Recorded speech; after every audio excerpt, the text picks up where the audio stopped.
আসসালামু আলাইকুম। আমরা বাংলাদেশের মানুষ বীরের জাতি, এটা তো আমরা ছোটোবেলা থেকে খাতা বই পুস্তকে পড়ে আসছি। তো বীরের জাতি খাতা কলমে শোনায় বাস্তবে আমাদেরকে কুত্তার ছানা বানায় রাখছে সারা দুনিয়াতে। আজকে সকালে আপনাদের রাতে, বাংলাদেশ সময় রাতে, আমি এটা যখন রেকর্ড করছি তখন আমার এখানে আবার আপনাদের সকাল, আপনারা এটা দেখবেন আপনাদের আবার রাতে। যাই হোক, তো আপনাদের রাতে, বাংলাদেশ সময় রাতে আমার এলাকার এক ছেলে ফোন করলো। সে আপনার যাবে হইল গিয়া ওমানে। তো ওমানে যাবে, তার কী যেন, অত আমি বুঝিও না, কি ভিসা মিসার মেয়াদ টেয়াদ এগুলো আছে, কিছু ব্যাপার তার যাইতেই হবে, না গেলে আবার তার সে ওইখানে আর সে ঢুকতে পারবে না, অনেক বিদিক ইচ্ছা আর কি। তো এখন সে ফোন করছে মূলত আমারে কিছু টাকা পাঠানোর জন্য। খুব খারাপ অবস্থা। এটা মানে খুব লজ্জার বিষয় না। বিষয় হলো যে আমাদের দেশের যে মানুষগুলো মধ্যপ্রাচ্যে বিশেষ করে থাকে, সৌদি, দুবাই, কাতার, ওমান, বাহরাইন, তারপরে কুয়েত, এরপরে এইদিকে থাকে মালয়েশিয়া, সিঙ্গাপুর, এইসব দেশের যারা থাকে তারা ধরেন আমাদের মহাজনরা, আমাদের রাজ পরিবারের লোকজন যারা এক একজনেরা যারা ক্ষমতায় আসেন, তারা একটা ব্যবস্থা করে রাখছেন। ওখানে যাবা, গিয়া খালি টাকা পয়সা পাঠাবা, তোমার টাকা আমরা বসে বসা, এরপরে এটারই আবার পাঠাবো আমরা বিভিন্ন দেশে। তো ওনারা এই মধ্যপ্রাচ্যের যে মানুষগুলো, এই মানুষগুলোর ধরেন কেউ 5 বছর, 10 বছর, 15 বছর বিদেশে থাকে।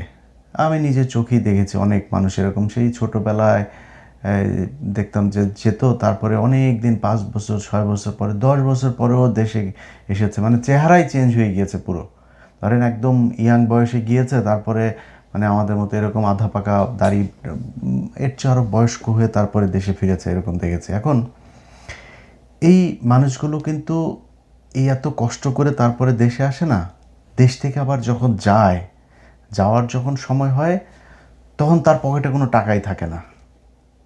আমার এক খুব ক্লোজ ফ্রেন্ড আছে, ওর নাম হচ্ছে, নামটা না বলি, ও প্রথমে আইসা তারপরে মনে করেন যে গোল্ডলিপ খাইতো। তো গ্রামে তো গোল্ডলিপ সিগারেট অত পাওয়া যেত না, আবার বাজার থেকে তারপরে গোল্ডলিপ আইনা তারপরে খাইতো। এরপরে খাওয়া শুরু করলো নেভি, তারপরে আরেকটা কি যেন 50 পয়সার একটা কি সিগারেট, রেড না কি যেন একটা সিগারেট ছিল। এরপরে বিড়িও মানুষের কাছে চায়া খাইতো 2-3 দিন পরে, বুঝছেন। মানে 2-3 মাস যে সে দেশে থাকতো, প্রথম 15 দিন তার একটু ভাবসাব নিয়ে তারপরে চলতো, এরপরে মানে থাকতো না কিছুই। এবং এই যে কদিন সে সিগারেট খাইতো না, পাশে যায় লোকজন বসে থাকে, দেয় একটা সিগারেট দিয়ে কিরে, হ্যাঁ, এরপর ওর পকেটে যখন আবার নাই, তখন কিন্তু কেউ খোঁজ নেয় না। এটাই আমাদের এই নিম্ন আয়ের যারা বিভিন্ন লেবার ভিসাগুলোতে যারা বাইরে আসেন, এই লেবার ভিসার মানুষগুলোর সবার পরিণতি প্রায় একই রকম। কেউ খুবই কদাচিৎ কিছু মানুষ আছে খুব ভালো ভিসায়, সেখানে গিয়ে খুব ভালো একজন মালিকের আন্ডারে কাজ পেয়েছে, সেটাতে ভালো টাকা পয়সা কামায়, এগুলোর রেয়ার কেস। এখন এই মানুষগুলোর আপনি সেইখানে যায়, আসার সময় তার পকেটে টাকা নেই, সে যাওয়ার সময় এই যে এই মুহূর্তে এখন মধ্যপ্রাচ্যে যেই যুদ্ধটা চলছে, মধ্যপ্রাচ্যে আমাদের দেশের সবচেয়ে বেশি মানুষ থাকে, এটা তো আমাদের দেশের সরকার, আমাদের মন্ত্রণালয়, কেউ না জানে না এরকম তো না, সবাই জানে যে এইটা আমাদের সবচেয়ে বড় খাত। এবং প্রতিদিনই টিভি পত্রিকাতেও দেখছি সেই জিনিসগুলো, যে তাদের কেউ জানে না জেনে বিমানবন্দরে এসে বসে আছে, বিমানবন্দর থেকে তারপরে একদিন রেখে তারপরে বলছে যে কয়েক ঘন্টা বসে রেখে না, তোমার বাতিল। এরপরে আবার তারা টানায় দেওয়া শুরু করলো। এখন ভাই, প্রথম কথা হচ্ছে যেটা, সেটা হচ্ছে আমি একটা বীরের জাতি, এরকম এক বালের বীরের জাতির একমাত্র জাতি আমরা। এই মধ্যপ্রাচ্যের বিশাল যুদ্ধটার মাঝখানে সব দেশ তার দেশের নাগরিকদেরকে বলছে কি, খুব দ্রুত আমার ওই দেশ ছাড়ো। কারণ যুক্তরাষ্ট্র সব শেষ যেটা বলেছে যে তার 13টা না 14টা দেশ থেকে তার সব নাগরিকদেরকে সে নিয়ে আসার ব্যবস্থা করেছে, সব চলে আসতে বলা হয়েছে। যারা ওইখানকার নাগরিক, এরকম আমি দুবাইয়ের ইয়েতে দেখলাম, এখানে অনেক মানুষ আছে ওদের দেশের নাগরিক, ওরা নিজস্ব বিমানে করে চলে যাচ্ছে অন্যান্য দেশে। আপনি মিসাইলগুলো দেখেন, নিউজে পত্রিকায় যে নিউজগুলো আপনি দেখবেন, সেখানে দেখবেন মনে হয় যেন ওটা বাংলাদেশ। আমি বাংলাদেশের মিডিয়া না, খালি অন্য মিডিয়াতেও ওই মিসাইলের ওইখানে সেই সাউন্ড শুনছি বাংলাদেশের মানুষ, মানে বাংলাদেশের মানুষের জীবনের কত মানে মূল্য কত কম চিন্তা করেন।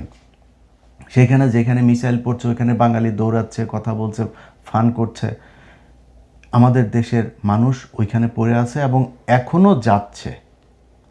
আচ্ছা, আমার দেশের মানে যারা সরকার, মানে আমি ধরেন তারেক রহমান তো অল্প কয়দিন হলো ক্ষমতায়, আমি ওনাকে দোষ দিচ্ছি না, মানে এটা তো ইটস বিন 54 ইয়ার্স, আমি তো একদিন আর 2 দিনের ব্যাপার না। তো 54 ইয়ার্স আপনি এই একটা কিছু বের করা সম্ভব হয় নাই। আমাদের একজন প্রতিমন্ত্রী, হ্যাঁ, বিকাশ নুরু এসে তারপরে ঘোষণা দিয়েছে, বিশাল এক ঘোষণা, ওরে নোবেল প্রাইজ দেওয়া হবে সামনের বার। ও ঘোষণা দিছে এখন থেকে প্রবাসীরা মারা গেলে ফ্রি পয়সায় তারপরে নিয়ে আসা হবে। বেটা, তোর মতো বিকাশের টাকা চাঁদা তোর প্যাডে লাথি দিলে এখনও আমার বিকাশের টাকা বের হবে। তোরা আমরা আমেরিকা থেকে আমার বন্ধু বান্ধব পরিচিত ব্যবসায়ীরা মিলে যত টাকা তোর উঠে যে ওই লাথি দিলে এখনও তোর প্যাটে ওই টাকা। ফকিন্নির বাচ্চা, তুই এখানে আসছিস লাশ তারপরে নিয়ে যাইতে। ওর এই লাশের জন্য কোনো প্রবাসী কারোর কাছে বলেছে নাকি যে তারা বিদেশে যারা থাকে এরা কিন্তু ধরেন একটা ঘরের ভিতরে গিঞ্জি, একটা পরিবেশের ভেতরে অনেক মানুষজন একসাথে সেখানে থাকে, এরা এদের সমস্যা এরা দেখভাল করার এরা এদেরটা দেখবে। তো লাশ পাঠানোর দরকার নেই, ওরা টাকা চাঁদা তুলে ওরা লাশ পাঠায়, সমস্যা নাই। ও জীবিত থাকা অবস্থায় ওরে কি করতে পারবে সেটা বল। কিচ্ছু করবে না।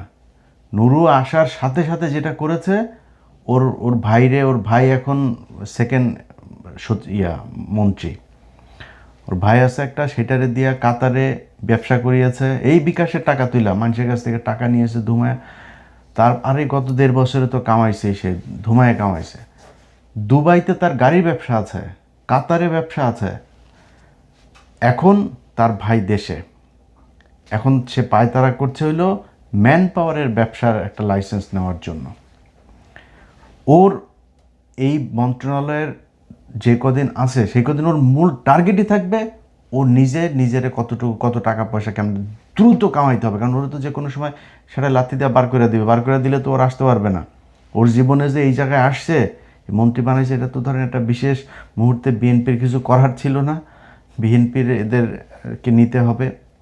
ওদিকে জামাতে এনসিপি চলে গিয়েছে, ইসলামী শাসনতন্ত্র চলে গিয়েছে, তারপর আরও প্রায় 11টা দল, বিএনপির নেওয়া লাগবে, চুক্তিবদ্ধ হয়ে তারপরে করছে। ও কিন্তু নির্বাচনও জিতে নাই, ওখানে হাসান আল মামুন নির্বাচনে জিতেছে। সে হাসান আল মামুনকে সরায় তারপর ওরে দেওয়া হয়েছে। এটা হাসান আল মামুনকে আমার কথা বিশ্বাস করার দরকার নেই, হাসান আল মামুনকে জিজ্ঞেস করেন, সে সব কিছু জানে। তাকে উপর থেকে বলে দেওয়া হয়েছে যে এটা ওরে দিতে হবে, না দিলে সমস্যা আছে। সে জিতে নাই। এখন এই যে ওনাকে এইভাবে মানে একজন আসলো মাত্র এরকম, কিন্তু এই 54 বছর ধরে আমাদের কিন্তু এই প্রবাসী ধরেন তো মন্ত্রণালয় এসে বোধহয় জিয়াউর রহমানের সময় থেকে শুরু করে এরপরে তো কন্টিনিউয়াসলি আমাদের এই মন্ত্রণালয়টা ছিল। এই মন্ত্রণালয়ের থেকে এই যে মানুষগুলো যেতে পারছে না বিমানবন্দরে, বা যে কজন মানুষ আমার বিদেশ থেকে আসে তাদের একটা তালিকা থাকা উচিত না? আপনার একটা মন্ত্রণালয়, বিশাল মন্ত্রণালয়ের কাজ কি আপনার? ওরা টেনশনে বাঁচে না, ওই দেশে আর ঢুকতে দেবে না, ভিসার মেয়াদ শেষ হয়ে যাবে। আরে বেটা, এটা ওর কাজ না, এটা সরকারের কাজ। মন্ত্রণালয়টা করা হয়েছে এই জন্য, এই প্রবাসীদের সুযোগ সুবিধা দেখার জন্য।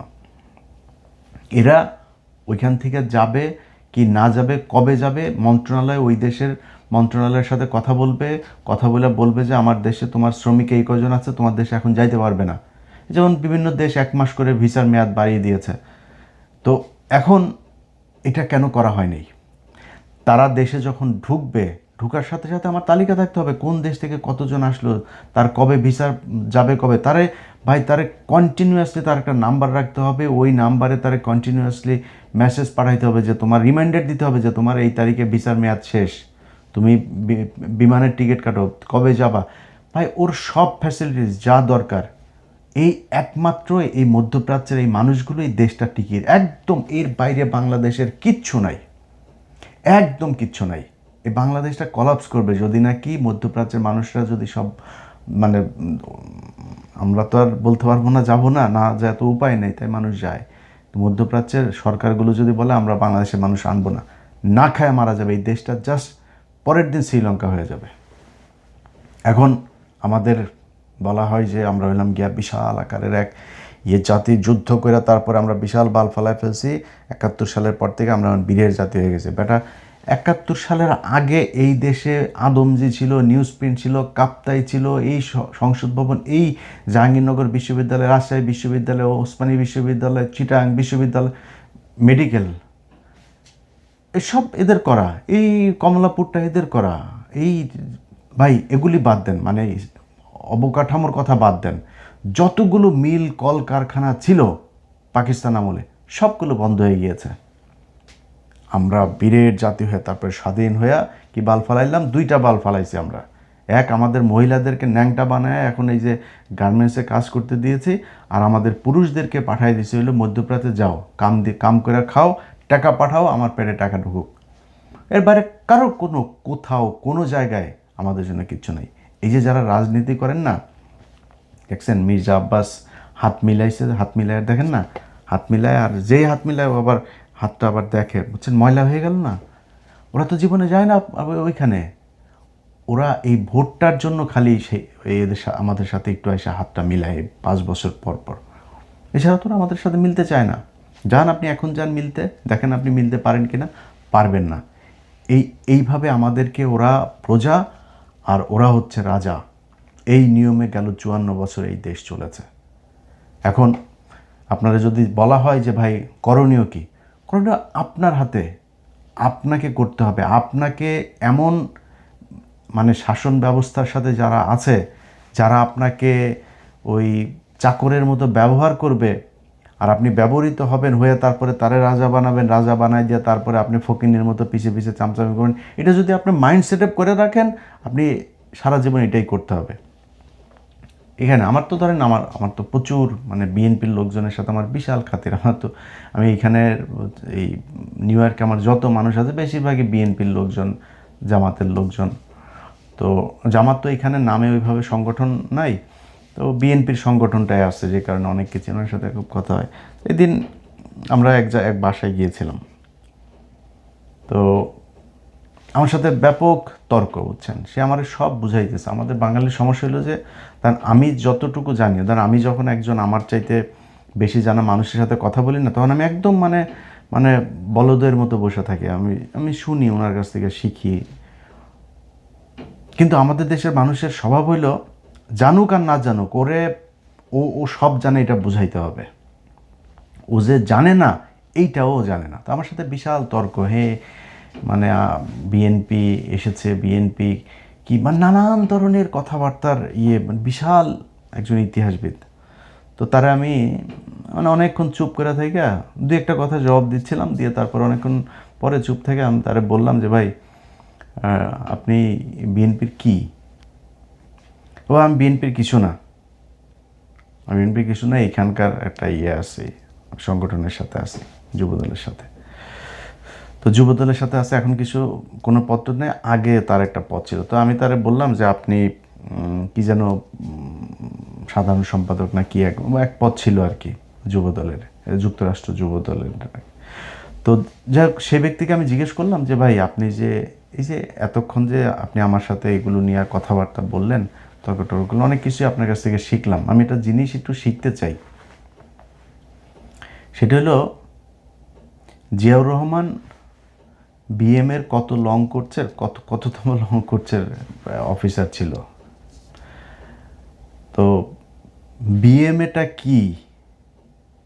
ও তখন জবাবটা দিল কি শোনেন, জবাব দিল যে উনি চিটাং লং কোর্সে ছিল, লং কোর্সের চিটাং লং কোর্সে। ধরেন আমি যে কথাগুলো বলতেছি না, একজন আর্মি অফিসার শুনলে কিন্তু হাসবে, বুঝছেন। আমি ওনারে জিজ্ঞেস করছি জিয়াউর রহমান বিএম এ তখন ছিল না, বিএম এর কত লং কোর্সের সেটা বলার পর সে বলছে চিটাগাং লং কোর্স। এখন এটা আপনাদের বুঝাইতে গেলে আমার অনেক বুঝাইতে হবে, বিস্তর আলোচনায় যাইতে হবে। মানে আর্মির লোকজন হাসতেছে যে জিয়াউর রহমান চিটাগাং লং কোর্সের ছিল। তো আমি তারা বললাম, আপনি এই যা বললেন এই কথাটা একটু রেকর্ড করেন, রেকর্ড করে এটা নিয়ে আপনার পরিচিত কোনো আর্মি অফিসার বা কারো কাছে যা একটু জিজ্ঞেস করবেন যে ভাই আমারে এই সাংবাদিক ইলিয়াস আমার এই কোশ্চেনটা করছিল, আমি দেওয়ার পরে আমারে সে এইটা বলছে। যান আপনি এবার। তো বুঝেন কত নলেজ, এই নলেজ নিয়ে তারা রাজনীতি করে। মানে যে যারে পছন্দ করে তারে ন্যাংটা হয়ে পছন্দ করতে হবে, তার ভালো যেটা ওইটাও ভালো, খারাপ যেটা ওইটাও খারাপ। আমরা কয়দিন আগে এই হ্যাঁ ভোট আর না ভোটের আরে ভাই এখন বড় বড় কথা বলেন যে হ্যাঁ ভোট না ভোট কিছু না, জুলাই এগুলো নিয়ে কিছু করা যাবে না, জুলাই এটা করলে সংবিধানের সমস্যা হয়ে যাবে। সংবিধান তোর বাপ বানাইছে। এই যে তোরা যে সরকারটা আছে, সেই যে নির্বাচন ইউনুস আসলো, এই ইউনুসের এই আশাটাই তো অবৈধ। 5 তারিখের পর থেকে তুই যদি নাকি সংবিধান মানতে চাস, তাহলে 5 তারিখের 2024 সালের 5ই আগস্ট থেকে আজকে পর্যন্ত পুরো সময়টাই অবৈধ। এই সংবিধানের কিছুই মানা যাবে না। এটা এইভাবে যদি করা যায় তাহলে করবো। ওনারা একটু মানবে আর একটু মানবে, সেই সাকা চৌধুরীর মতো সোনাটা লাল করে দিয়ে ওনারা দেশ চালাইতে চায়। তো তারপরেও কয়দিন ধরে তারেক রহমানের কিছু কাজকর্ম ভালোই দেখছি। আশা করি তারেক রহমানরা এই জুলাই এইটা নিয়ে কোনো মানুষের সাথে কোনো বিট্রে করবে না, এটা আমাদের আশা। তো যে বিষয় নিয়ে কথা বলছিলাম ভাই, আমাদের দেশের আমরা যারা গরিব মানুষ আছি, আমাদের সবার সমস্যা ভাই ওইটাই। আমরা হইলাম গিয়া প্রজা, ওরা হইল রাজা। এই যে ডক্টর ইউনুস ও তো ধরেন মানে আল্লাহ ওরা বাঁচায় রাখুক, সুস্থ রাখুক, কারোর এই খারাপ দোয়া না করি, কিন্তু তো মরার সময় চলে আসছে। মানে অ্যাভারেজ যদি হিসাব করি তো অলরেডি এক্সপায়ার হয়ে গেছে। তো এই যে উনি, আমরা মনে করেছিলাম ওনার টাকা আছে, খ্যাতি আছে, সম্মান আছে, সব আছে, আর কি লাগবে ওনার। উনি এসেও একটা ম্যান পাওয়ারের বিজনেসের একটা লাইসেন্স করে গেছে, জানেন আপনারা? এই ডক্টর ইউনুসও একটা ম্যান পাওয়ারের আর অনেক কিছু করছে, জানবেন এগুলো ভবিষ্যতে। এই কাজটা সে করে গেছে। এই নুরা আসছে, বিকাশ নুরা, সেও করে যাবে। ওনার যে এমপি আছে সেও করে যাবে, মানে মন্ত্রী, ফুল মন্ত্রী যিনি আছেন তিনিও হয়তো করে যাবেন। এইভাবেই চলবে। তো আমার এই এত আলোচনা করলাম, এই আলোচনার মধ্যে সবচাইতে মানে খারাপ লেগেছে যেই জিনিসটা মনে হওয়ার পরে, যে পৃথিবীর প্রতিটা মানুষকে এখন এই যুদ্ধক্ষেত্র থেকে তার দেশের সরকার নিয়ে যাচ্ছে। আর আমার দেশের মানুষ কেমনে পাঠাবে? সরকার খালি পাঠাইতে পারলেই বাঁচে। পাঠাবে, যাবি, টাকা কামাবি, পাঠাবি, আমি ওই টাকা বাইরে পাঠাবো। এটাই আমাদের দেশের সোনার বীরের জাতি। কারণ আমি আবার একটু বাজেভাবে বললে আপনাদের অনেকের খারাপ লাগে, যে কারণে বললাম না। এই বালের বীরের জাতি 71-এর পর থেকে করে পিছন দিয়ে বাস ঢুকায়া তোমাদের বীরের জাতি বানায় রাখছে। এত সুন্দর করে বলতে পারি না, তাই বলতে পারলাম না। যাই হোক, আশা করি এই দেশের মানুষ অন্তত তারা তাদের নিজের স্বার্থটা বুঝবে, কি করলে তাদের এই অধিকারগুলো তারা ফিরে পাবে, কারা তাদের অধিকার এগুলো ফেরত দেবে, সেটা নিয়ে যুদ্ধ করবে। সেটা নিয়ে তারা তাদের প্রতিটা দেশের আলাদা আলাদা সংগঠন থাকতে পারে, যে আমাদের এই সমস্যা একজন, আপনারা সবাই মিলে হোয়াটসঅ্যাপ গ্রুপ খুলবেন, আপনাদের ফেসবুক পেজ থাকবে, এক এক দেশের আলাদা আলাদা, ওই দেশের সবাই ওইখানে সবার সমস্যা ওইখানে জানাবেন। সমস্যা জানায় ওইখানে যদি না করে, একসাথে সরকারকে ওইখান থেকে নিয়মিত সংবাদ সম্মেলন করবেন। বাট ওই আওয়ামী লীগ বিএনপি দোচায়ও না, হ্যাঁ, আওয়ামী লীগ বিএনপি না দোচায়। তোমরা কামলা খাটতে গেছো, আমিও কামলা খাটি, এখানে কামলা খাটতে গেছো, কামলা খাটো, ওইখানে ওই জায়গাটায় এক থাকো, এক থেকে একটা গ্রুপ খুলো, একটা অ্যাসোসিয়েশন খুলো, একটা সংগঠন খোলার পরে ওইখান থেকে নিয়মিত সংবাদ সম্মেলন হবে, সরকারকে বিভিন্ন দাবি দেওয়া হবে যে আমার দেশের মানুষের এই সমস্যা হচ্ছে, এই হচ্ছে। একটা হোয়াটসঅ্যাপের মেসেজের কয়েক লক্ষ মানুষ জেনে যাবে। সবাইরে নিয়ে এইভাবে গ্রুপ করে তারপরে সিটি ওয়াইজ আপনাদের গ্রুপ থাকতে পারে করে। সরকার যদি আপনাদের কথা না শোনে, রেমিটেন্স পাঠাবেন না, বলবেন এত মাস আমরা রেমিটেন্স পাঠাবো না। এই যে রিজার্ভ না, প্রতিদিন পত্রিকা খুললে দেখবেন রিজার্ভ 32 বিলিয়ন, আজকে 35 বিলিয়ন হয়ে গেল। তোর বাপের টাকা না, এটা এই কামলাদের টাকা। এই কামলারা বহুত কষ্ট করে, ছোট বাচ্চার সাথে দেখাও হয় না, 5 বছর 10 বছর বয়স হয়ে যায়, বাচ্চার সাথে দেখা হয় না বাবার। এটাই মধ্যপ্রাচ্যের এদের পরিণতি, এটাই মানে বাস্তবতা। তো এই জায়গা থেকে আমরা বের হইতে চাই। যারা আমাদেরকে চাকর বাকর মনে করে তারপরে এই রাজার মতো আমাদের প্রজা বানায় রেখেছেন, তাদের কাছে অনুরোধ থাকবে এই মানুষগুলোর নিয়ে একটু চিন্তা করেন, এবং এইসব সময়ে কিভাবে কি করা যায়। সরকারের যদি ভর্তুকিও দিতে হয়, তাদের পাসপোর্ট থেকে শুরু করে ভিসা পাওয়া, ওই দেশে পাঠানো, ওই দেশে কাজটা ঠিকমতো পাইলো কিনা। আরেক চুরি হইল গিয়ে সবচাইতে, এই যুব ক্রীড়া মন্ত্রণালয়ের অধীনে আপনার এই যে ট্রেনিংগুলো করানো হয়, এই ট্রেনিং এখানে যদি ভালোভাবে ট্রেনিং সেন্টারগুলো খুলে যদি নাকি তাদেরকে ট্রেন আপ করায় তারপর পাঠানো যাইতো, যে যাচ্ছে তারও লাভ হইতো, আমাদেরও লাভ হইতো। ইন্ডিয়া থেকে একজন মানুষ যেই টাকা কামায়, আমরা 5 জন 10 জন মিলে ওই টাকা বেতন পাই না। আমি মধ্যপ্রাচ্যের কথা বলছি। তো এটা ঠিক করা যাইতো যদি আমরা ট্রেন আপ করায় মানুষকে পাঠাইতে পারতাম। ওই ট্রেনিংয়েও দুর্নীতি, পাসপোর্টে দুর্নীতি, ওর ভিসায় দুর্নীতি, ওইখানে কাজ যেটাতে নেয় সেটা আরেক কাজে নিয়ে যায়। সব দিক থেকে এই মন্ত্রণালয়ের কোনো দায়িত্ব পালন করে না। ওইখানে যে অ্যাম্বাসি আছে তারাও করে না, ওইখানে অ্যাম্বাসি কিন্তু কুকুরের মতো ব্যবহার করে। এইভাবেই চলছে। তো সরকারের কাছে অনুরোধ থাকবে, তারেক রহমান, আমি এতক্ষণ যা বললাম কিছুই কিন্তু তারেক রহমানের বিরুদ্ধে না, উনি মাত্র এসছেন, ওনার কাছে আমাদের দেখার আছে। দেখি 6 মাস 1 বছর দেখি উনি কি করেন। তো তারেক রহমান, আপনার কাছে অনুরোধ থাকবে যে এই মন্ত্রণালয়টারে একটু ঠিক করেন। যদি ঠিক করেন, আপনারা যদি নাকি মানুষকে পাসপোর্ট করানো, ভিসা পাওয়ানো, এগুলো যদি মন্ত্রণালয় থেকে সঠিকভাবে করাইতে পারেন, তাহলে আমার মনে হবে। আমি গতকালকে একটা বক্তব্য শুনলাম, ওই যে হুমায়ুন কবির ভাই উনি সম্ভবত এই বিষয়ক বোধহয় উপদেষ্টা হয়েছেন, প্রতিমন্ত্রীর পদমর্যাদায়, না পররাষ্ট্র মন্ত্রণালয়ের বোধহয়। ওনার এক বক্তব্য শুনলাম, উনি বলছেন যে ওনাকে ইফতারের ঠিক 20 মিনিট আগে তারেক রহমান ফোন করেছেন তাড়াতাড়ি বিমানবন্দরে। কেন এটার জন্য তারেক রহমানকে ফোন করতে হবে কেন? মন্ত্রণালয়ে আপনারা বাল ফালান, আপনাদের কোনো দায়িত্ব নাই? এই মানুষগুলো যে এই মানুষের টাকায় আপনার বেতন হয়, আপনার এটার কোনো দায়িত্ব নাই? এটা পালন করে না তারা অফিসার, বিশাল বড় অফিসার।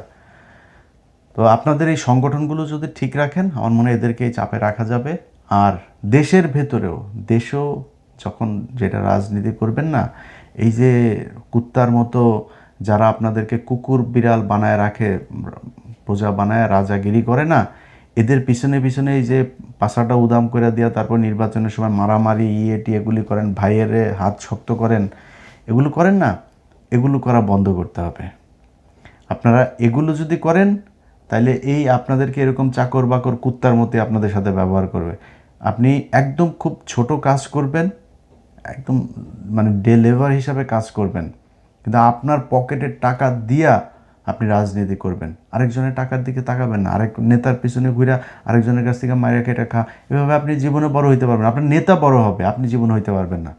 আপনার যেই নেতার জন্য বিশাল আকারে প্রেম প্রীতি দেখান, ওই নেতারে বলেন যে ভাই সামনের বছর আমি কিন্তু ইচ্ছা আছে, সামনের বছর মানে 10 বছর 20 বছর পরে স্যার আমার ইচ্ছা আছে যে আমি এমপি নির্বাচন করব। ওই পরের দিন দেখবেন যে ব্রিজের নিচে আপনার বিচে কাটা লাশ পড়ে আছে। অতএব এদের কাছ থেকে বের হয়ে আসতে হবে। বের হয়ে আপনাকে নিজের বিবেকের কাছে প্রশ্ন করতে হবে যে আপনার সামাজিক অবস্থান, আপনার রাজনৈতিক অধিকার, অর্থনৈতিক অধিকার, এগুলো আপনাকে কে দিতে পারবে, কার মাধ্যমে হবে, সেগুলো চিন্তা করে আপনার মানুষের পিছনে দৌড়াইতে হবে। আমি কোনো দলের নাম বললাম না, হইতে পারে সেটা বিএনপি, যার পিছনেই হোক, সেটা আপনি নিজের প্রশ্ন করবেন। কারা আপনার জন্য কাজ করতে পারে, সেটা চিন্তা করে রাজনীতি করবেন।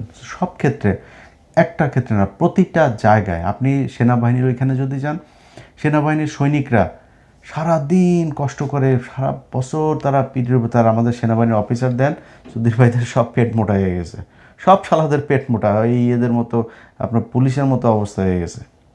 পুলিশ তো মনে করেন যে ওরা চাকরি নেয়, ঘুষ খাবো এটা চিন্তা করেই ওরা চাকরিতে যায়। সব না, আবার যেগুলি থানা টানা বিভিন্ন জায়গায় থাকে, ওনাদের মোটামুটি সবারই চিন্তায় থাকে আমি ঘুষ খাবো, ঘুষ খেয়ে তারপরে চাকরিটা যখন যাবে, তারপরে হজ করে তবা করে তারপর ভালো হয়ে যাবো, এত সোজা।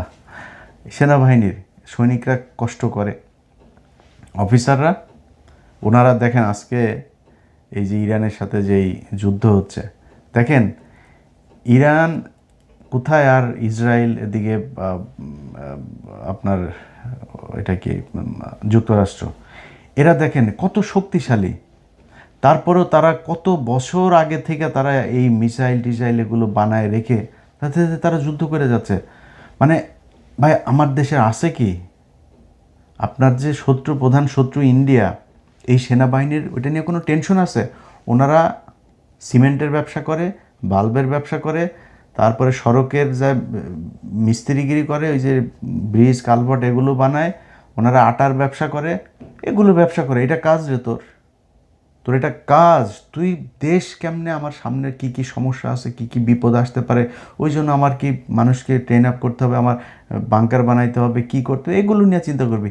কিচ্ছু নাই, না আমার অস্ত্র আছে, না মিসাইল আছে, না আমার এয়ার ডিফেন্স আছে, কিচ্ছু নাই। ওনারা আটার ব্যবসা, রডের ব্যবসা, সিমেন্টের ব্যবসা এগুলো করে। তো ওনাদের তো কোনো সমস্যা নেই, ওনারা তো খায়া পেট এরকম বানাচ্ছেন। হাসিনা ওদেরকে বলে দিয়ে গেছেন যে ভাত খেতে পারবে। আগে এদেরকে ভাত দিত একবেলা, হাসিনা 3 বেলা ভাতের ব্যবস্থা করে দেন। ভাত খাওয়ায় এই চুদির বাড়িতে সব পেট মোটা করে শালারা সব এখন ঘুষ খাইয়া পুলিশের মতো অবস্থা হয়ে গেছে। তো যাই হোক ভাই, আমাদের সবাইরই সব জায়গাতেই সমস্যার অভাব নাই। সেই সমস্যা থেকে আশা করি নতুন যে সরকার এসছে তারা একটা সমাধানের দিকে যাবে, আগের মতোই চলবে না, এটাই প্রত্যাশা। আল্লাহ হাফেজ।